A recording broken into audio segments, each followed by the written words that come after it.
আসসালামু আলাইকুম। আজকে সকাল, সকাল ছাদে গিয়ে দেখি আমার আমের একটাতে মুকুল চলে আসছে। আর এই যে দেখেন আরেক সাইডেও আসতেছে। এই গাছটাতে সবার আগে মুকুল চলে আসছে। এখন অপেক্ষার পালা কবে আম হয়। আর এদিকে বড়ই অলমোস্ট হয়েই আসছে, পেকে যাবে কয়েকদিন পরেই। এটা সম্ভবত আপেল কুলের গাছ। তো খুব বেশি ফলন হয়নি এবার, বাট একেবারে কম হয়েছে ছাদের বাগান হিসেবে তাও না। যা হয়েছে মাশাল্লাহ, আলহামদুলিল্লাহ। এরপরের যেটা আছে সেটা হচ্ছে আমার এই যে পেয়ারা গাছ।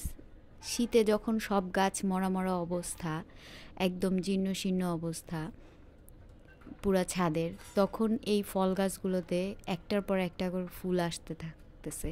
কি যে সুন্দর লাগতেছে, কি যে ভালো লাগতেছে যে শীতের সকালে ঠান্ডা ঠান্ডা বাতাসের মধ্যে গিয়ে এরকম দৃশ্য দেখতে আসলে ভালো লাগে।